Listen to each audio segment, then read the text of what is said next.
So the second lesson in factoring quadratics is we're going to look at factoring quadratics with a leading coefficient of 1. So that means when we're looking at our polynomial, the leading coefficient is just going to be 1. So your learning target is I can factor a quadratic trinomial in the form of ax squared plus bx plus c. So before we left, we were just kind of looking at quadratics. So remember, the standard form is in ax squared plus bx plus c. So to factor a trinomial in the form of ax squared plus bx plus c, you first have to find a factored pair of c, so this value here at the end, that has the sum of b.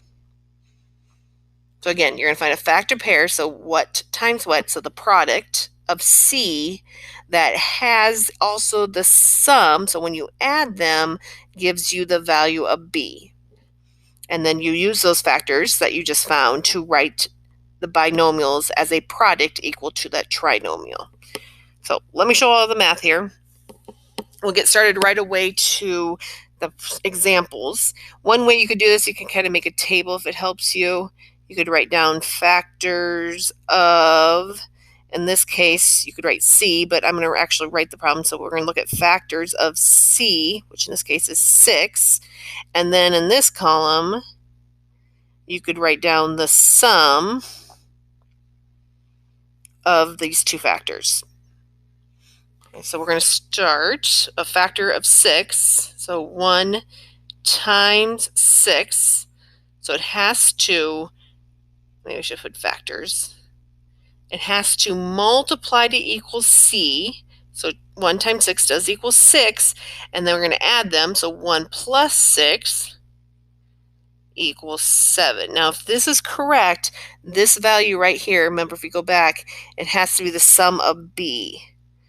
So if we go back here, b is 5, and this is not a sum of 5. So you know that one mathematically can't work. Okay, so we'll try a new factor. So 1 and 6 doesn't work. Your other factor choice could be 2 and 3. Remember, we multiply. 2 and 3 are factors. They do multiply to get that 6. So again, this has to be multiply to be 6, the value of 6. And this one has to add to be the value of 5. So if we take 2 plus 3, that does equal 5. So I know we have found our correct factored pair. So our correct factor pair is 2 and 3. So again, 2 times 3 equals 6 when they're multiplied, but when you add them, they equal b, which is your 5. So now you write them in the lovely binomial idea. Okay, so you're going to write the factors in there. And it doesn't matter if you put 2 first and then 3 or 3 then first. And then right now, x is just plain x. So you just write that in there, and both of them are positive, so the value is positive. And again, like I taught you last one, you could quickly check this. X times x is x squared. X times 3 is 3x. 2 times x is, whoops, I forgot x. 2 times x is 2x, and then 2 times 3 is 6. So I can see that we have an x squared, we have 5x and 6. So we get the same thing. Some of you multiply differently. Some of you like to do the table model. Some of you like to do a vertical multiplication. Another way to look at it, I'll just erase all this. So you can kind of use that sum idea. I call it the logical idea. What do you multiply to get c, but when you add gives you b. Some of you are more kinesthetic. We go back to that table idea if this helps you. So in this table, this would be x squared. C is down here. The key here, though, is whatever you put here and here has to add up to equal 5x's. Okay, so this is like working backwards. You know what's already in the squares. You're working backwards to find out what's the binomials that multiplied to give you that trinomial. So if I get x squared here, remember that's from multiplying x times x. Okay, now I always go down after I get this box. I have to come back, and it's kind of just like we did. I have to think about what am I going to multiply that's going to give us 6, but's going to add, when we add these two up, are going to give us 5. Well, I already told you it's going to be 2 and 3. It doesn't matter which where you put it. So this would be 2x, because 2 times x is 2x. Up here is 3 times x, which is 3x. And notice when I add them together, they give the 5x. So then you write down which is your binomials. So we have x plus 2, and up here we have x plus 3. And we already checked it, so I know it's right. Okay, let's do this one with the box method first. So those of you that rather have it that way, those of you that want to do more of the table, the logic side, you can. This is x squared. This c is 30. I know when I add these two together, if you use this method, these two together is going to have to equal a negative 13x. Now you have to start paying attention to your values, if they're positive or negative. And you have to think about when you multiply two negatives, it gives you a positive. When you multiply a positive and negative, it gives you a negative. Now, I want my c to be positive, but I want when I add them to be negative. So you kind of have to think through that. We'll get there. So to get x squared, we're just going to take x times x, 30. And sometimes I just kind of write down on the side here. We have 30 and 1. We have 2 and 15. We have 3 and 10. Now, all these when you multiply, get 30. 1 times 30, 2 times 15, 3 times 10. That's those factors that are going to give you the c. The key here is that it has to be a negative 13 when you add them. So if I want a negative 13 but a positive, I'm going to have to change these all to negatives. Let's talk about that. If we take negative 1 times negative 30, that's going to give us a positive 30. If I take negative 2 times negative 15, that's going to give us a positive 30. If I take negative 3 times negative 10, that's going to give us positive 30. So all of these have to be negative to get that positive 30, but when I add, it's going to give us negative 13. So I can quickly look. Here are my two options here. Negative 3 plus negative 10 is going to give us our lovely negative 13x. So again, it doesn't matter which way you put those in there, which then means this has to be negative 3 because negative 3 times x gives us that box. And this would have to be negative 10 because negative 10 times the x gives us negative 10x. And they add up to the 13. And then you'd write it down. Again, it doesn't matter. You can do this top one first. So x minus 10 is our first binomial, and x minus 3 is our second binomial. And again, check it in the box or vertical or horizontal. I've already made the box. So x times x made x squared, x times negative 10 made negative 10x, negative 3 times x made negative 3x, and negative 3 times negative 10 made 30. So it does add up to that. I'll erase that, maybe do the table thought process, and then I'll do the last two with one of each. And again, you can try it on if you want to stop the video, pause and try it yourself and see if you get the same thing I do and whatever method makes more sense. And you can adopt it to whatever method makes the most sense to you. Okay, let's start that again. So on this side, I would like, let's go with factors. I want factors of, remember it's C, I want factors of 30. And then I want over here the sum. Okay, and remember we're looking for the sum of negative 13. So we're going to multiply to get 30, but we're going to add to get the negative 13. Sum of negative 13, if that makes more sense. Okay, so factors of 30, you just write them down like we did last time. I kind of did this off the side in the last problem. Okay, those all equal 30, but you got to remember also negative times negative. We kind of already talked about this. And I know it's negative and negative again because this sum, when I add them, are going to give me negative 13. If I leave them like this, if I add 1 plus 30, that's 31. or 2 plus 15, that's 17, or 3 plus 10, that's 13. It's not giving me the negative. So I know, using my knowledge of positive negative idea, that I have to have these negatives. So if I add these two together, that would give me negative 31. That doesn't work. If I take negative 2 plus negative 15, if you'd like to write it out too, that's fine. That's going to give us negative 17. Does not work. Maybe we should put an X. But this last one, if I take negative 3 plus negative 10, that really is 13, negative 13. So that is the one that's going to make it happy.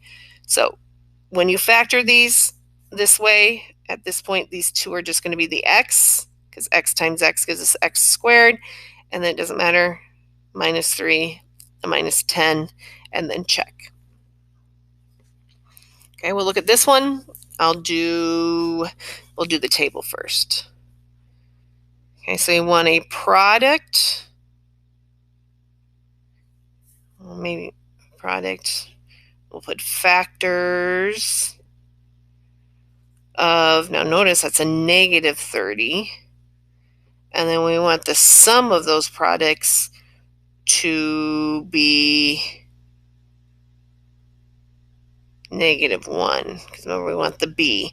So this is the products of C, or the factors of C, and the sum of B.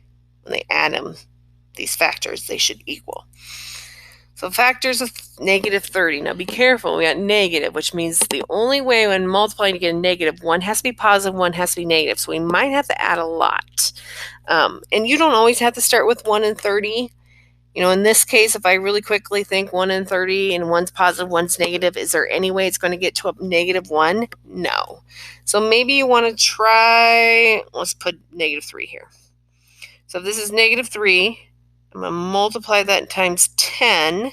That does give me the negative 30. But if I take negative 3 plus 10, that equals 7, and that's not negative 1. So I know this is not a good one. Now, I have to also flip them around, because 3 times negative 10 also is negative 30. So if I take 3 and I add the negative 10, that equals negative 7, and that doesn't work. Okay, so these two factors don't work. Sometimes it just is a guessing game until you figure it out. Let's try 5 and 6. One of these have to be negatives. We'll make the first one negative. So negative 5 times 6 is negative 30, like we need. If we take negative 5 plus 6, the sum, we get 1. That's close. We need a negative 1, and this is 1, so that doesn't work. Let's flip them around the signs. We have a 5 and a negative 6.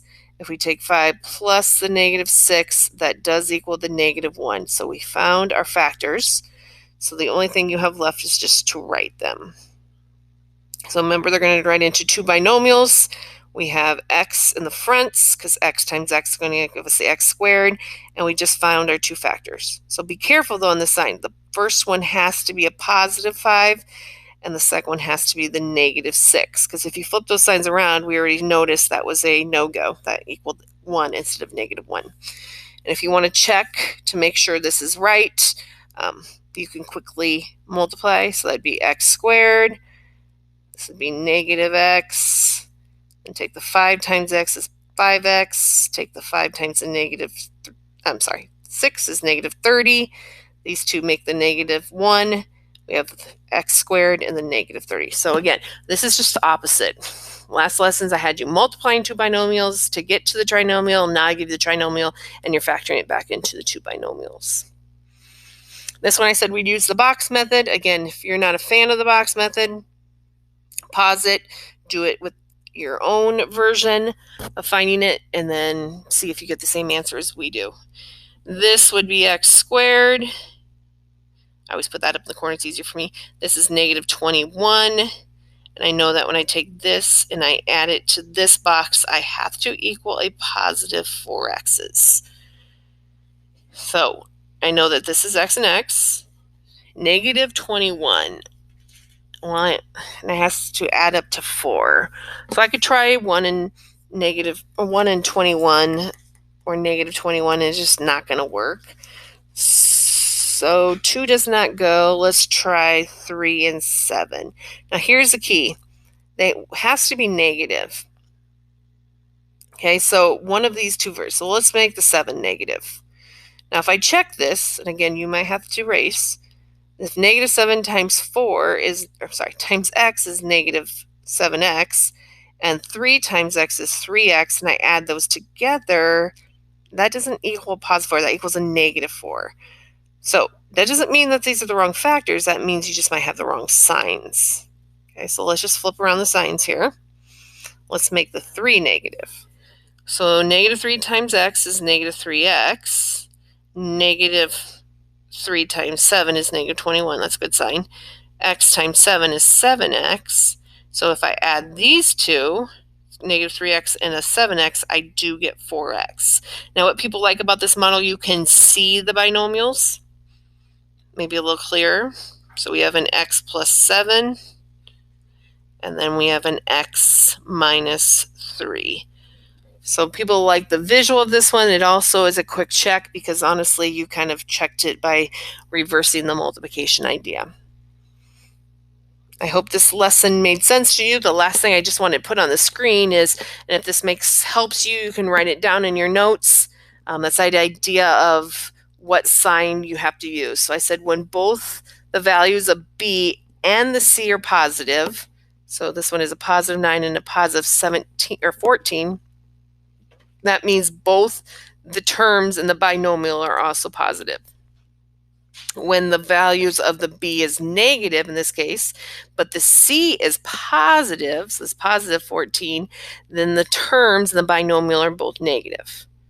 So if again, C is positive but B is negative, then they're both negative. But when they are negative C and a negative or a positive B, that means these two signs are opposite. So hopefully that kind of helps you kind of get to it. This one is one of those that you just got to find a rhythm and a method that makes most sense to you to factor these out.